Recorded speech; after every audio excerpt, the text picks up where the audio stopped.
Okay, so this is just another typical example of how I sit down and try and think of something to say and start scribbling notes, and I'm just after going, stop, and here goes. It's going to be a bit of a somber-esque one, I think. I got news this morning that a friend of mine has passed away. Very young man. He's my age, either 36 or 37. Now, don't get me wrong, I wasn't particularly close to this dude. We were good friends. If I bumped into him, it'd be like, Jesus, Frano, fucking hell, what's the crack? How are you? And I was like, fucking hell, man, what's the story? Now, I'm not going to mention his name because it's still pretty much breaking news. And for people who knew him, my podcast isn't where they should fucking find out about it. So I'm not going to name anybody, but it's just like I got a phone call this morning, and look, man, a bad news. You were mates with this guy, weren't you? Yeah. What do you mean was? As soon as I heard were mates with this guy, and it was a kind of a call out of the blue, I was like, oh fuck. I kind of knew what was coming, but as I said, I wasn't overly close to him. Put it this way, I knew he lived in Australia for a while, but I wasn't sure if he was even still there or if he lived in Ireland. I inquired as to whether or not he had kids to the person that told me, and they informed me that he had a 4-year-old. Now, I didn't know he had a 4-year-old, so that'll tell you how fucking close we were. But look, such is life these days. People move on. I'm sure there's people that would be pretty pally with me that don't know that I have a 6-year-old and a 2-year-old, or a podcast, or a business, or whatever else. But when I heard the news this morning, I kind of took it on the chin because, what are you going to fucking do? Like, I didn't even inquire as to funeral arrangements because given COVID, you're not going to be able to attend. And I haven't been able to get it out of my head all day. Although I took the news on the chin and kind of went, oh, fuck, that sucks. But I more or less got on with my day because, what else do you fucking do? But I haven't been able to get him out of my head all day. And I suppose what hits home with me personally, just from a purely selfish point of view, is that he was my age. He got sick. It wasn't a car accident or, some sort of work accident. He just basically got sick and fucking died. And he had, a small kid. I'm literally the same age as him. I have a couple of small kids. I don't have a fear of death as much as I have a fear of leaving my kids without a dad and wife without a husband. That kind of sticks in my craw more than me dying. To a certain degree, I've made my peace with death. I think I mentioned this on a previous podcast. Because I came so close to taking my own life at one point, I, by default, now view the life that I have now and all the time since that point as almost like bonus content. It's almost as if I may as well have died. And I did die to a certain degree, I suppose. Like that, a big part of me died when I went through that space, metaphorically, obviously. And you're kind of reborn to a degree. Like when you go through anything, whether it's cancer, being suicidal, or someone close to you dies. Now, again, this person wasn't particularly close. We weren't particularly close, but his fucking wife and kid was. And his brothers and sisters and uncles and aunties and fucking friends and close family and whoever else. They were plenty close. But people die. And you just have to fucking get on with it as best you can. I'm not going to dwell on how sad it is and how terrible it is. That's not I'm not into that. I don't like, there's enough of that. There's plenty of that in the world. I don't need to add to that. But I suppose what I'm trying to take from it is that I suppose remind myself how good I fucking have it. The business is on ice, but the podcast has been fucking ramped up. Kids are happy, healthy, so is ourselves, and most people around me, the overwhelming majority of people around me are doing great. Relatively speaking, we all have our ups and downs, we all have our bad days and all the rest of it. That's just life. But I suppose when tragedy besets a family, such as my friend's untimely passing, It's a reminder for the rest of us. And when I say the rest of us, I mean myself first and foremost. It's a reminder to me to make the most of the time that you're not in the middle of a fucking catastrophe. Because there's been plenty of time in my life, and even when I say plenty of time in my life, I'd include a bit of yesterday and the day before in this. This isn't, there was this one time once. Like, this is almost an hourly thing to a degree.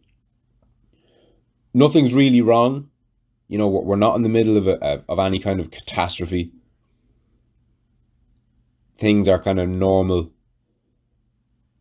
But you're just a bit, I don't know, pissed off or sad or whatever.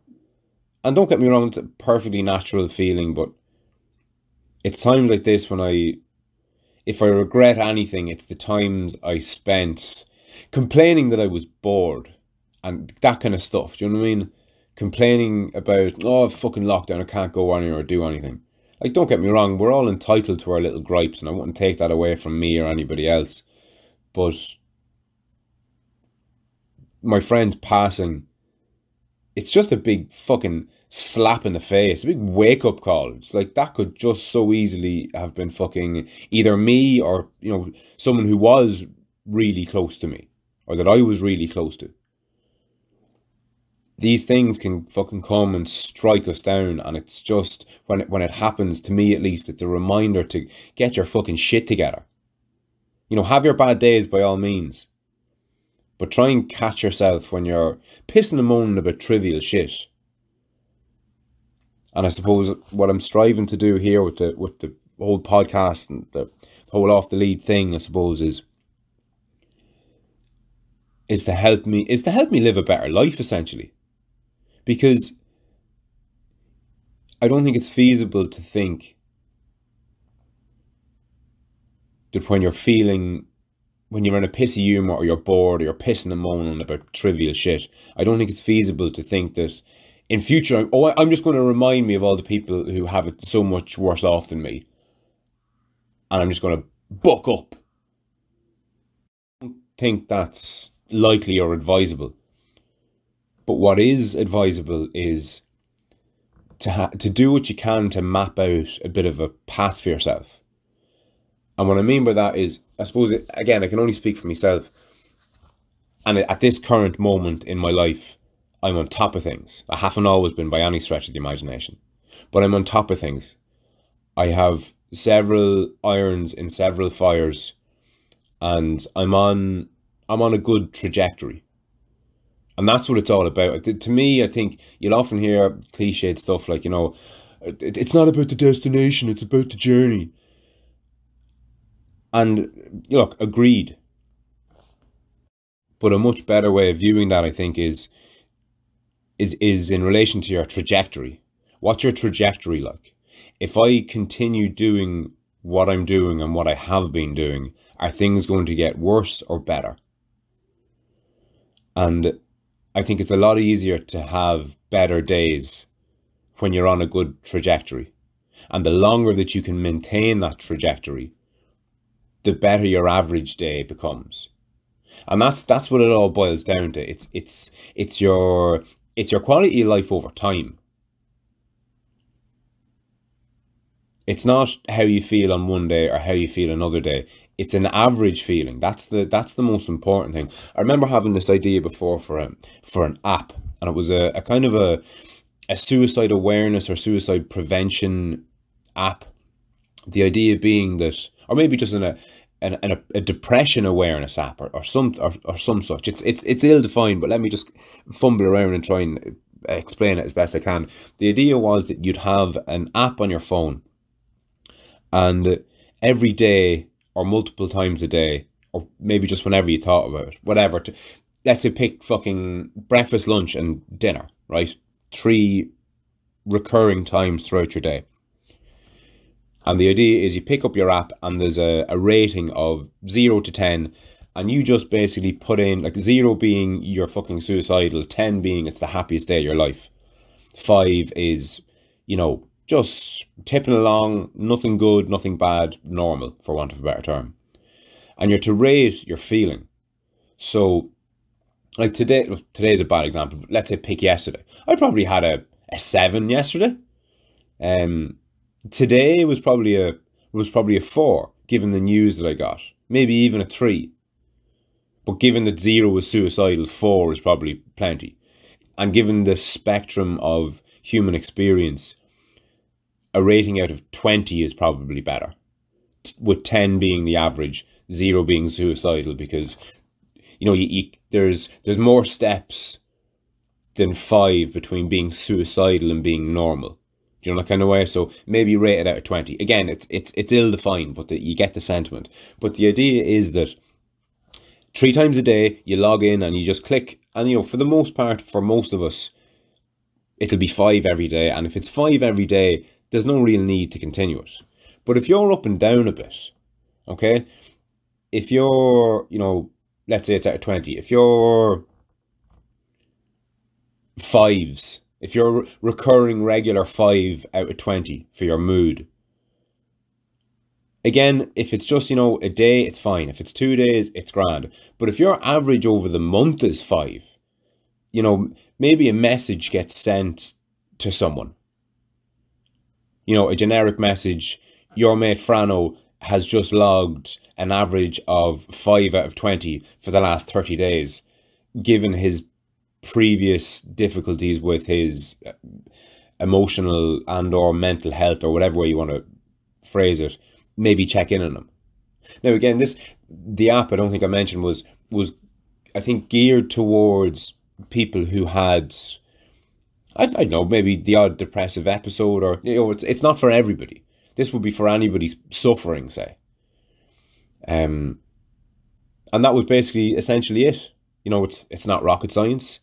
You're encouraged by your whoever it is, whether it's your psychologist or your, I don't know, fucking psychotherapist or your counselor or whoever it is that you've been visiting. I put it this way: anybody who's on antidepressants, okay, which is a good percentage of the population, I would imagine. So if you've been struggling enough with life in general to the point whereby you need antidepressants, I think that this app would be a good idea. Now again, I haven't even mentioned this to anybody else, so it could be a terrible idea for a whole host of reasons that I'm not aware of. But the point that I'm labouring to make here, and the sentiment that I want to get across, is it's your average mood that's more important. Okay, if you're a bit manic and you're high as a kite one day and you're down in the dumps the next day, it might be a bit misleading, because you could be averaging 10, but if that's 2020 2020 0 0 0 0 2020 2020 0 0 0 0, your average there is 10, but man, you need fucking serious help. It's the best day of your life for 3 days, and then you're suicidal for 3 days, and then it's the best day of your life for 3 days and you're suicidal again. That's what manic is, by the way. When you're manic, you're up and down. And people living with people who are manic often report rather, that they'd take their partner suicidal over being on top of the world. It's a very, very common theme with people who are married to manic people, or who have manic kids or manic parents or whatever else. Because when you're suicidal, say, or when you're down, maybe not suicidal, but when you're in the depths of depression, it would be typical for you not to leave your room or your house. And if you're married to somebody that's depressed out of their head, say, it might be hard to get a word out of them. And they're horrible to live with, because it's terrible having a big dark cloud over themselves and the household and everything else. It's like depression is tough on the person and everybody around them. But it's a lot easier dealt with than somebody who's on the other end. Because somebody who's on the other end bursts in the door and goes, "You'll never guess what? We're all going to Disneyland! Woohoo! And you know how we're going to get to the airport? We're going to jump into our brand new car! And that's more tiring than the depressed version. Oh, she's in bed. She hasn't fucking left her room the last 3 days. My life is fucking terrible. Oh, she's fucking gotten us into incredible debt, and he or she is off to the fucking races because, life is short and we're all going off to the races. So you can see how somebody who is depressed is a bit more manageable than somebody who's manic. But anyway, I digress. What I'm, I suppose, trying to get across to myself is to just be a little bit more aware that, bang, the phone rings and, it's your mom, it's your fucking dad, it's your brother, it's your husband, it's the guards at the door. Shit like that fucking happens. And it will always happen. And there's no amount of setting the right trajectory that's going to fucking stop that. Okay? These are inevitabilities. But better to be hit with an awful inevitability when you're on a good trajectory. And better still to be hit with something like that when you've been on a regular, steady, upward trajectory. And I hope that my efforts with the podcast and with building the studio and with the videos that I've been putting up and all the other bits and pieces that I've planned, I hope they're helping people get their trajectories straight. I hope they're helping, maybe just because I've tried to get not a theme for the podcast, but I try and get sound bites for the podcast. So when people ask me, Jesus, I hear you have a podcast, and I hear you interview people, and I hear you do solo ones as well. Like, what's it all about? And the way that I've described it in the past is, in podcasting at least, the two huge names would be Joe Rogan and Sam Harris. And the way I compare what I do to both of those guys is, I'd say that I'm not as silly as Joe Rogan, but I'm not as serious as Sam Harris. And another way that I've described it is, another huge name in podcasting is Blind Bite Boat Club, the Blind Bite podcast. And he describes his own podcast as an effort to give people what he calls a podcast hug. And I've tweaked that slightly for my own efforts. And I've said before that if Blind Bite gives people a podcast hug, what I do is intended to give people a podcast kick up the hole. Because I'm trying to encourage, and I was going to say people, but by people I mean myself. Like, I haven't done as much of the things that I've wanted to do in years as I have in the last week. And that's been fueled by this platform that I've built and that I'm building and that I've committed to full time. So whenever I say this is for what I try and do for people, it's first and foremost what I'm trying to do for myself. And the better that I can make my trajectory, the better it is for the wife, for the kids, friends and family, and hopefully whoever chooses to listen. So we're coming up to 20 minutes. I'm going to leave it at that. Didn't mean to depress anyone. I hope this hasn't been a fucking too depressing of an episode. But I suppose it's no harm to get the reminder that tragedy besets us all. But that's no reason to be fucking depressed and to moan about it. If anything, it's reason to hug our kids that bit more tightly. Love our fucking partners that little bit more. And just be grateful for what you do have before you end up fucking missing it. And on that somewhat somber note, I'll chat to you soon.